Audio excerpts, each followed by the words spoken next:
Ya, tadi sebelum jeda saya tanyakan ke Mas Umum soal ini, Mas Umum, apa perbedaan frasa ini tadi yang sudah diubah gitu ya oleh Mahkamah Agung untuk diperintahkan kepada KPU segera diubah PKPU-nya mulai dari taraf dicalonkan umur 30 tahun pada saat pendaftaran, lalu juga yang sekarang diubah menjadi saat pelantikan. Nah, ini tadi juga jadi perdebatan antara Bang Habib juga dengan Bung Andreas begitu. Nggak debat, beda pendapat aja biasa. Berbeda pandangan lah ya, oke, berbeda pandangan, beda sudut pandang.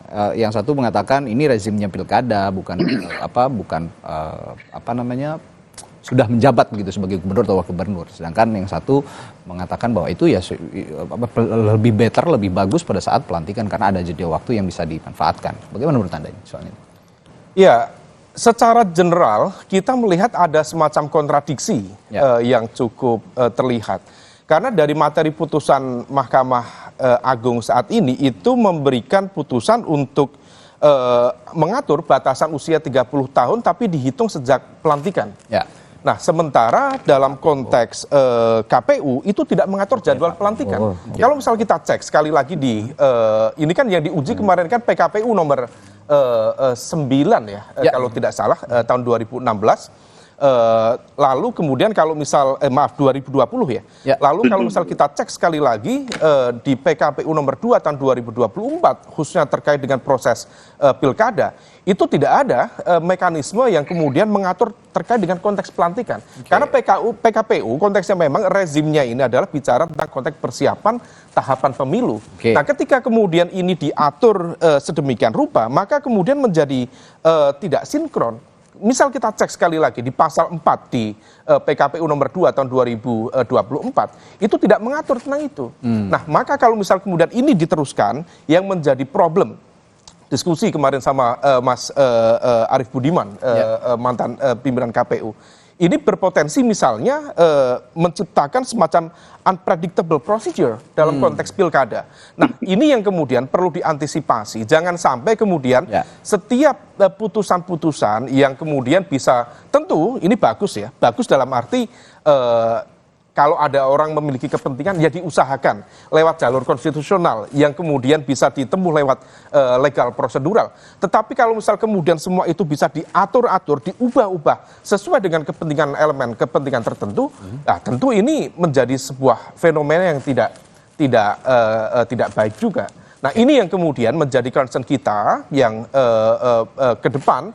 Seharusnya semua elemen eksekutif, legislatif, termasuk juga KPU sendiri betul-betul di atas meja yang sama untuk mendudukkan legal prosedural itu yang seperti apa. Nah, jangan sampai kemudian semua elemen yang kemudian bisa memain-mainkan kepentingan sesuai dengan apa yang menjadi agenda masing-masing. Sebelum saya ke Bung Habib. Dikit dong, biar nyambung. Ini, kita dengerin dulu aja. Bukan. Saya mau bilang sekarang sudah ada Sheryl di studio. Gitu aja Bung Habib. Jadi kita udah bareng-bareng sekarang, udah ada Sheryl dari PSI yang juga nanti akan menjelaskan. Silakan Bung Habib. Diatur-atur, diubah-ubah, diobok-obok, dimain-mainkan. Itu tuduhan apa fakta? Itu tuduhan. Ya, tuduhan. Karena itu kan kita harus verifikasi, harus uji dulu. Ada nggak faktanya mengarah ke sana? Dalam hukum kan kita ada azas praduga tak bersalah juga. Nggak bisa juga sewenang-wenang semua kita asumsi kita itu menjadikan pegangan. Begitu juga ketika kita berdebat soal putusan MK. Diobok-obok, diubah-ubah, diatur-atur, dimain-mainkan, diintervensi, semuanya runtuh ketika Mahkamah Konstitusi bersidang memutuskan tidak terbukti. Semua itu. Begitu juga hal ini, ya silahkan saja. Memang kalau ada indikasinya, disilahkan saja ditempuh prosedurnya untuk membuktikan. Ya, tapi kalau bicara substansi, terutama syarat terkait usia, kalau Sudikno itu ya, ahli hukum mengatakan ada penafsiran itu berdasarkan logika saja. Syarat usia yang kita lakukan, menjadi basis kita melakukan penelitian, perdebatan, terkait dengan jabatan. Terkait ketika orang itu menjabat. Misalnya kematangan seorang presiden kemarin berapa? 40 tahun. Ya kan, capres atau cawapres. Bukan sebagai calon. Tapi ketika menjabat, iya dong. Kan seorang presiden harus matang, harus berusia 40 tahun. Itu kan bukan seorang calon presiden karena beban tugas baru ada. ya kan, situasi dan kondisi hukumnya baru muncul ketika jabatan itu ada. Hal yang sama. Karena logikanya sama, ya kan, konstruksi hukumnya sama pada pilkada ini. 30 tahun. 30 tahun itu kalau itu kan hasil dari naskah akademik dan lain sebagainya. Kita hadirkan ahli psikologi, kita hadirkan ahli politik, ya kan, ahli sosiologi, macam-macam. Ya, untuk jabatan gubernur ini pantasnya paling muda berapa? Bukan calon, Pak. Karena tanggung jawab, ya kan, segala macam munculnya ketika orang tersebut menjabat. Ini substansi saja. Makanya saya katakan kemarin, waktu yang menjadi paket berita pengantar tadi ya. Pengantar putar, karena memang dari dulu itu juga menjadi menurut saya menjadi question mark bagi saya. Hal-hal seperti itu ya. Memang harusnya ya diatur ketika menjabat, karena ada waktu yang cukup panjang. Dari proses pendaftaran sampai ke pelantikan, itu bisa berbulan-bulan. Tapi menurut Anda tidak akan bertentangan dengan undang-undang pilkadanya sendiri nanti? Oh ya, justru itu undang-undang pilkada. Yang harus direvisi juga. Nggak bertentangan, karena tidak diatur di undang-undang pilkada. Undang-undang pilkada nggak mengatur. Lebih dirinci di PKPU. Begitu, nah, tadi kita diskusi soal apakah boleh menguatkan argumentasi uji materi di MA dengan undang-undang dasar. Siapa yang melarang? Ada nggak larangan? Bahwa pedoman utama kita berhukum itu konstitusi. Di Indonesia ya, konstitusi. Jadi kalau ada produk perundang-undangan di bawah undang-undang bertentangan atau berkonflik norma dengan undang-undang sekaligus konflik norma dengan konstitusi, siapa yang melarang untuk memasukkan dalil tersebut dalam permohonan maupun dalam pertimbangan-pertimbangan putusan? Menurut saya tidak ada. Karena kalau kita baca jelas-jelas ya di pasal 6 ayat 2, bukan syarat calon presiden, syarat untuk menjadi presiden, syarat presiden dan wakil presiden. Nah, ini yang menurut saya sudah ngikat nih Pak. Dalam konteks politik maupun dalam konteks hukum ini sudah nggak ada persoalan sama sekali. Tadi dalam konteks prosedural ya kan, misalnya kok ini pasti ada kaitannya dengan PSI dan lain sebagainya. Menurut saya kalau toh seorang Kaisang sekalipun yang mengajukan persoalan justru malah lebih baik. Kenapa? Semakin relevan, oleh dia punya hak sebagai bagian dari anak muda yang dirugikan dengan regulasi tersebut. Dia menempuh dengan cara hukum. Mendaftar, ya kalau toh dia mendaftar ya, lalu kan mengajukan saksi dan lain sebagainya. Itu kan proses yang memang kita sediakan, jalan yang kita sediakan. Jadi kalau mengobok-obok misalnya dengan putusan presiden, Kepres, ya kan, dengan hak subjektif orang tuanya dirubah, itu baru kita persoalkan. Kalau ini kan lewat Mahkamah Agung, ya kan, tinggal dibuktikan saja kalau ada intervensi. Nah, nggak bisa kita berasumsi. Kalau posisi tempatnya asumsi itu kan di dunia politik. Tapi di dunia politik juga kita nggak bisa orang-orang asumsi. Karena apa yang kita asumsikan ternyata berbeda dengan hati nurani rakyat. Tapi saya juga akan beri kesempatan buat Syahril juga sebagai kader PSI juga dari PSI untuk menetralisir ada tudingan-tudingan seperti itu loh. Seperti yang diutarakan Mas Umam tadi juga oleh Bung Andreas. Kok ya sangat kebetulan gitu kira-kira ada momen seperti ini ketika diubah dan cepat gitu waktunya dalam 4 hari. Jangan-jangan ada proksi juga, kalau kata Mas Umam tadi ada proksi juga yang diarahkan meskipun itu Partai Garuda, tapi ada proksi ketika itu bersama-sama diagendakan oleh sejumlah partai. Bagaimana Anda menjawab ini? Kalau saya menjawabnya gini, saya perwakilan dari Partai Anak Muda. Kita jangan, negara kita ini terlalu sibuk dengan hal-hal yang menurut saya bukan substansi. Tadi kan yang pertama kali mengatakan substansi dari Mas Radi ya. Saya rasa gini, kita kembalikan saja. Siapapun yang ingin maju seharusnya membawa visi dan misi yang terbaik untuk rakyat. Ini bukan hanya masalah umur saja. Saya buka ya, ini negara dunia ini kan semakin maju, semakin berkembang dan semakin dinamis ya. Misalnya di Jepang itu tahun lalu sudah ada mayor itu sekelas wali kota Ya, begitu wali ya. kota. Dia berusia 26 tahun. Mayor Ya, dia lulusan Harvard, dia bawa visi misi yang sangat bagus, dan sebelum itu dia juga sudah punya track record sebagai penggiat aktivis yang mengusahakan beasiswa bagi orang-orang Jepang ke luar negeri. Dan ketika dia maju, dia betul-betul membawa visi misi yaitu bagaimana kelangsungan hidup anak muda. Karena di Jepang itu anak muda itu stres. Mereka tuh banyak yang bunuh diri karena nggak tahu gimana masa depan mereka ke depan. Dan saya rasa di Indonesia juga saat ini Gen Z, Gen Alpha bahkan, karena mereka pintar, mereka juga sudah punya kekhawatiran yang besar, anxiety tentang future, tentang masa depan. Jadi saya rasa kalau kita kembalikan lagi ya, ini bukan masalah umur belaka, bukan hanya masalah berapa bulan beda, atau kapan dilantik, atau kapan penetapan usianya. Tapi ini masalah substansi apa yang dibawa oleh siapapun calon. Mau dia tua, mau dia muda. Saya mundur sedikit ya, ini ke negara yang demokrasinya salah satu tertua di dunia, Amerika, atau mungkin yang paling tua bahkan ya.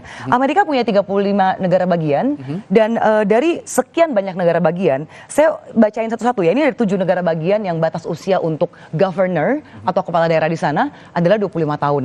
Lalu ada satu negara bagian yang 21 tahun batas usia, bahkan ada 5 yang 18 tahun, dan ada 23 lainnya 30 tahun tentunya ya. Tapi ada satu yang menarik yaitu di Vermont. Di Vermont itu bahkan tidak ada batas usia. Dia hanya memberikan ketentuan siapapun yang menjadi pemimpin kepala daerah di sana cukup tinggal 4 tahun di Vermont. Dan tahun 2018 ini sempat mengguncang dunia karena ada anak berusia 14 tahun didukung oleh Partai Demokrat, dia mengajukan diri dan resmi sebagai kandidat.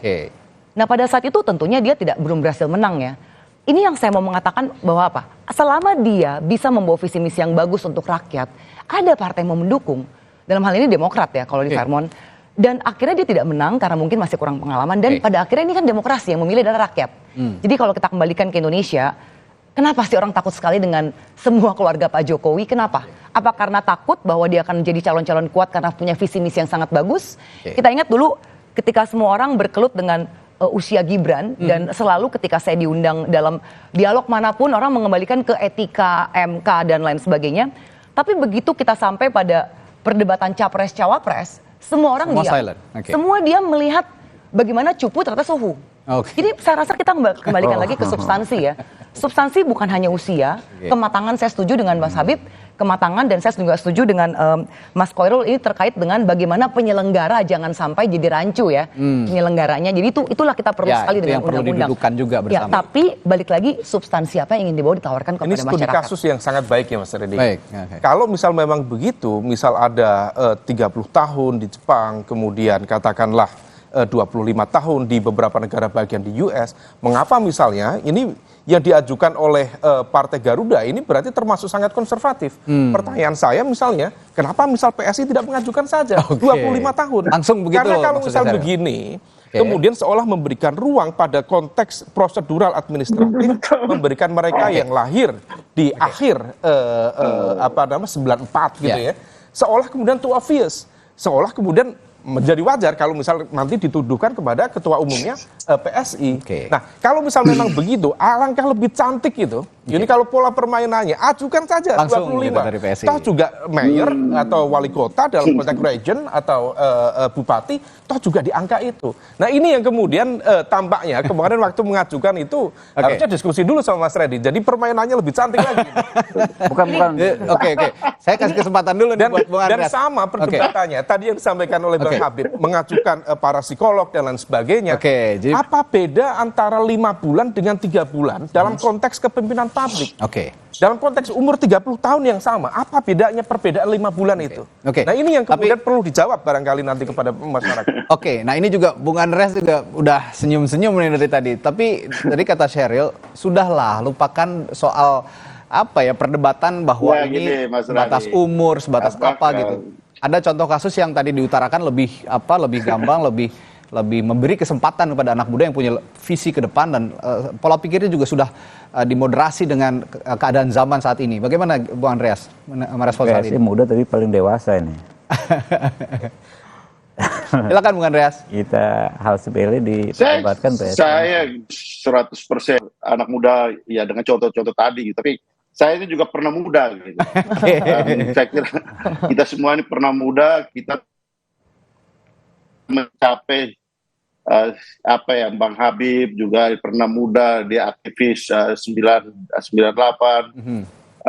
Kita mencapai ini dengan kerja keras gitu, dengan perjuangan. Itu yang gubernur-gubernur tadi, wali kota yang disampaikan oleh Ibu Sheryl tadi, itu adalah orang-orang yang meniti karir gitu, meniti karir dari bawah dengan pekerja keras gitu, dan mereka kemudian mencapai posisi-posisinya, dan itu saya kira kita sangat menghargai itu. Nah, saya harapkan di Indonesia juga begitu, bukan kita apa yang itu tadi Mas Tarung Umum tadi singgung, ini yang di Indonesia ini gejala yang lebih dominan selama 2000 ini autocratic legalism. Apa yang gimana ada kecenderungan menggunakan kekuasaan ini dengan jalan legalisasi dari apa yang sudah untuk melanggengkan kekuasaan. Nah, ini yang bahaya gitu. Nah, saya khawatir apa ya, perjalanan waktu sekarang ini meninggalkan kesulitan untuk pemerintahan yang akan datang. Nah, ini yang ya Bung Habib ya, saya hanya mengingatkan, menyampaikan ini. Terserah Anda mau mendengar atau tidak. Tapi ini akan meninggalkan persoalan untuk yang akan datang. Karena gejala autocratic legalism ini yang lebih dominan ketimbang meritokrasi yang terjadi dengan contoh-contoh tadi. Itu adalah meritokrasi di dalam politik. Kalau yang terjadi di Indonesia ini autocratic legalism. Nah, ini bedanya gitu dengan apa yang kita diskusikan sekarang ini dengan pengalaman-pengalaman di luar negeri yang terhormat Ibu Sheryl sampaikan tadi gitu. Nah, itu ininya. Baik. Mas Rani, saya boleh menanggapi sedikit ya. Tadi dikatakan bahwa dengan Bung Habib soal tadi dikatakan bahwa meniti karir. Saya juga punya data di Arkansas tahun lalu itu ada anak berusia 18 tahun menjadi mayor, terpilih di Arkansas. Dan lawan yang dia kalahkan adalah orang yang sudah meniti karir 40 tahun di balai kota di Arkansas. Jadi dalam hal ini kembali lagi ya, rakyat akan melihat mungkin mereka ingin membawa pembaharuan, visi misi apa. Anda mau mengatakan ini politik modern gitu ya? Karir yang panjang tidak menjadi jaminan bahwa seseorang bisa populer, bukan disukai dan akhirnya dipilih. Prestasi pasti. Gitu loh. Nah, bukan kalau terkait prestasi pada akhirnya ya. Sebentar Bung Andreas. Sebentar. Silakan. Kalau terkait prestasi, ya kita bisa. Cara melihat persoalan beda. Silakan. Kalau kita lihat prestasi ya kita bisa saling mengukur ya. Saya rasa kita paparkan saja siapapun yang akan maju, kita paparkan backgroundnya, resumenya, visi misinya, lalu diadu saja. Karena banyak sekali kok para politisi yang sudah banyak sekali piagam-piagamnya, juga punya deretan panjang karir politik. Ternyata ketika jadi mereka nggak membawa apa-apa dan bahkan korupsi. Banyak sekali, dan ini di negara kita loh terjadi. Jadi ayolah kita harus lebih berpikiran terbuka, jangan lalu kita menuduh ini ada permainan, lagi-lagi menuduh siapapun keluarga Jokowi bahkan Jen Etes dibawa-bawa begitu ya. Kita terbukalah, kita kembali ke rakyat ini butuhnya apa, mereka akan menilai. Dan zaman sekarang sangat mudah untuk mencari tahu track record dari siapapun yang maju. Ya, jadi kita memang usia saya ini pas 50 nih. Kita harus refleksi soal redefinisi meritokrasi itu seperti apa. Kalau saya untuk jadi anggota DPR ya kan, mulai dari aktivis mahasiswa kelompok studi, baru mau ikut demo, lalu jadi pembicara di seminar-seminar bertahun-tahun, lalu menjadi aktivis di tingkatan Jakarta, baru menjadi advokat, ya itu puluhan tahun. Tapi memang sekarang faktanya karena kemajuan teknologi dan lain sebagainya, ada teman-teman yang tadi ya hanya di medsos 1-2 tahun bisa eksis, ya kan ya, bisa menyampaikan pikiran-pikirannya dan diterima dengan masyarakat, kemudian terpilih lalu bisa membuktikan pikiran-pikiran tersebut bermanfaat bagi masyarakat. Ini hal yang positif yang menurut saya justru kita harus menyesuaikan diri. Termasuk Mas Budi Jiwandono ya, Mas Budi Jiwandono ini masih muda. Tapi sudah termasuk mengimbangi PSI, sorry ya, saya mengamati benar. Mulai dulu si Sarah Amani ya kemudian Samara, ya kan teman-teman PSI. Samara itu kan naik ketika dia ribut-ribut Fadlizon kalau nggak salah ya, ya kan di Twitter waktu itu ya. Tapi begitu saya ketemu Samara, kita terbengung-bengung, Pak, ini anak pinter banget gitu loh, cerdas banget gitu. Jadi apa yang disebut meritokrasi ala zaman generasi saya ke atas di zaman dulu, tentu perlu kita definisikan apakah memang prosesnya harus panjang, tapi karena ada teknologi kita bisa memotong waktu yang cukup signifikan, sehingga justru kita bisa mendapatkan sumber daya manusia yang jauh lebih berkualitas. Karena usia muda, sudah pintar, sudah banyak pengalaman. Pengalaman itu kalau kita dulu harus ngalamin sendiri. Kalau sekarang mereka bisa searching, bisa googling, bisa pakai AI bahkan sekarang gitu kan. Ya, nanti kita buktikan ya, hal seperti Sebelum itu. saya ke Mas Umam, saya kasih kesempatan lagi ke Bung Andreas. Bung Andreas, Anda punya jawaban soal ini? Saya paham dengan apa yang disampaikan. Memang zaman berbeda gitu. Tapi itu tadi, proses itu penting dan cara memperoleh itu penting. Nah itu yang saya yang saya singgung tadi gitu. Ada satu pepatah di dalam bahasa Latin, dia bilang ascendit sine labore, descendit sine honore. Orang naik tanpa kerja keras, turun tanpa kehormatan. Itu ya ini hal yang sering terjadi gitu. Dalam arti apa? Mau bilang zaman apapun, bagaimanapun situasinya, kerja keras, bagaimana dengan pengalaman, itu penting untuk orang mencapai jenjang tertentu gitu.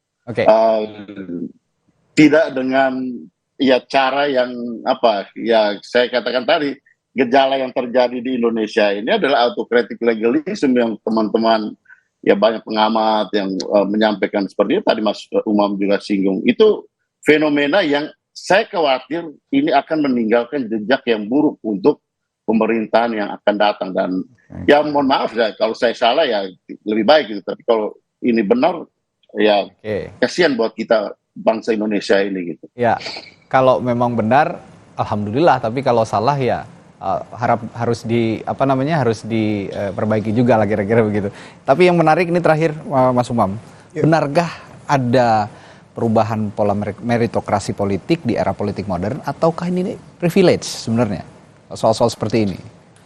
Ya tentu kita perlu melihat secara lebih umum dulu ya, karena bagaimanapun juga apa yang terjadi dalam sebuah dinamika politik tentu akan sangat erat kaitannya dengan nature of power dalam suatu negara. Kalau misal memang benar ini terkait dengan konteks Pilkada DKI Jakarta, itu akan jauh lebih besar lagi magnitude-nya. Karena bagaimanapun juga Jakarta bukan sekedar Jakarta, ini bukan sekedar melihat sebagai sebuah kota administratif, tetapi juga ada kekuatan ekonomi politik yang sangat besar. Ada struktur kekuatan pemerintahan daerah dengan APBD 87 triliun. Dan itu akan menentukan bagaimana kemudian kekuatan politik, juga ekonomi pada konteks 5 tahun ke depan. Maka kalau misal kemudian kita cermati, kita sambil melihat perkembangannya, apakah kemudian ini memang terkait dengan ketua umumnya Mbak Sheryl, ataukah memang tidak? Kalau misal memang iya, tentu ini akan menjadi sebuah evaluasi dalam konteks demokrasi secara umum. Apakah memang benar? Kalau misal sekarang barangkali too early untuk memberikan judgment. Tetapi kalau misal memang benar dan itu yang kemudian berada di belakangnya, nah ini menjadi sebuah pertanyaan tadi, reflektif bagi fenomena meritokrasi dalam sistem demokrasi. Meritokrasi itu sangat penting, tetapi kalau misal kemudian ada model-model privilege atau keistimewaan tertentu bagi elemen kekuatan tertentu, tentu ini menjadi agak kurang sehat. Tidak sesuai dengan apa yang tadi diidealkan oleh teman-teman yang mencoba mengadvokasi politik kaum muda. Nah ini yang kemudian perlu kita antisipasi. Tapi bagusnya ya kalau misal memang ini terkait dengan DKI Jakarta, ya ini bagus sekali, akan jauh lebih ramai nanti pilkada. Karena bagaimanapun juga nanti misal Mas Budi Ciwandono yang saat ini menjadi wakil rakyat dari Kalimantan Timur, kemudian diboyong ke DKI Jakarta bersama misalnya Mas Kaisang, sesuai dengan kemarin yang dipublish oleh Pak Pak Dasko. Lalu kemudian berhadapan, let's say dari siapapun, salah satu yang terkuat barangkali dari Mas Anies Baswedan. Nah, masyarakat DKI memiliki tingkat literasi yang jauh lebih baik dibanding dengan masyarakat kita secara umum. Maka ini akan menjadi sebuah pertaruhan. Sekaligus juga test case pada level mana masyarakat yang dengan tingkat literasi terbaik barangkali di Indonesia untuk mencerna bagaimana fenomena ini terjadi, lalu bagaimana kemudian mereka memberikan assessment dalam konteks tadi etika, meritokrasi, bicara tentang kapasitas, capability, integritas. Nah, disitulah kemudian nanti akan menjadi sebuah pelajaran penting bagi demokrasi ke depan. Saya yakin masyarakat DKI juga nggak akan termakan lah sama isu-isu receh gitu ya, Bib. Yang namanya argumentasi dikaitkan dengan privilege itu gugur, hancur berantakan ketika kita bicara soal pemilu legislatif. Oke. Karena disitulah rakyat yang menilai. Justru semakin orang dikenali mendapatkan privilege, justru semakin tidak akan dipilih oleh rakyat. Nah, kita sudah buktikan di pemilu kemarin, ya Prabowo Gibran itu menang di DKI. Berarti kan tuduhan-tuduhan tersebut sudah hancur, ya, berkeping-keping, karena rakyat memberikan putusan, ya, tidak percaya dengan argumentasi-argumentasi tersebut. Ya, begitu juga kali ini kita serahkan kepada rakyat. Ada statement terakhir, silakan. Ya, saya setuju sih ya, karena saya juga melihat, saya juga bertarung di DKI 3 kemarin kan, jadi bareng kita orang-orang DKI lah, kita tahu bagaimana polanya masyarakat DKI. Yang mau terima serangan fajar masih banyak, tetap tapi banyak. Mereka itu sangat tingkat literasi digitalnya lebih tinggi dibandingkan logical mind-nya jalan lain. Mereka sangat pintar dan mereka tahu betul karena sudah pernah merasakan bagaimana Pak Basuki Cahayapurnama, Pak Anies pernah memimpin DKI dan bagus hasilnya. Saya turun ke bawah, mereka semua bilang bagus. Jadi saya rasa mereka akan memilih sosok yang mereka timbang-timbang sepertinya akan membawa kebijakan yang sama bagusnya untuk mereka. Karena mereka sudah merasakan bagaimana pemimpin bagus itu bisa membantu mereka dari sisi misalnya dapat benefit untuk sekolah, untuk BPJS terutama, lalu ada PKH banyak sekali. Dan itu mereka rasakan betul di kalangan rakyat bawah. Jadi ya saya juga sangat excited untuk DKI, kita tunggu bersama. Ya, Bung Andreas, very last, singkat untuk DKI Jakarta ini dari PDI Perjuangan, gimana sejauh ini? Ya, saya kira ya mudah-mudahan diskusi kita ini ada manfaatnya untuk rakyat memilih pemimpin yang terbaik untuk DKI Jakarta, karena DKI ini penting untuk Indonesia secara keseluruhan. Baik. Ini saya juga percaya bahwa masyarakat DKI sangat dewasa dalam berpolitik, sangat juga punya logical mind yang sangat baik begitu dalam konteks keterpilihan politik siapapun nanti yang akan mencalonkan diri, termasuk jika kalau memang Mas Kaisang dan Mas Budi Jiwandono manggung nanti di Pilkada Jakarta. Kita nantikan, sangat seru, saya setuju dengan semua narasumber saya pagi hari ini untuk menyaksikan sama-sama bagaimana perjalanan pertarungan Pilkada Jakarta nanti hingga November 2024. Terima kasih narasumber saya pagi hari ini, Wakil Ketua Umum PSI Syahrul Tansil, ada Bung Rahman, lalu juga politisi PDI Perjuangan Andreas Hugo Pereira, dan analis politik dari Universitas Paramadina Bung Ahmad Khairul Umam. Terima kasih, saya selalu Bapak-Bapak Ibu. Terima kasih, Mas Redi. Sorotan selanjutnya di Sapa Indonesia Pagi yang akan kami hadirkan setelah jeda. Sempat dinyatakan hilang sejak Jumat lalu, seorang bocah perempuan berusia 9 tahun warga Bantar Gebang, Bekasi, Jawa Barat ditemukan tewas terbungkus karung. Sesaat lagi informasi untuk Anda.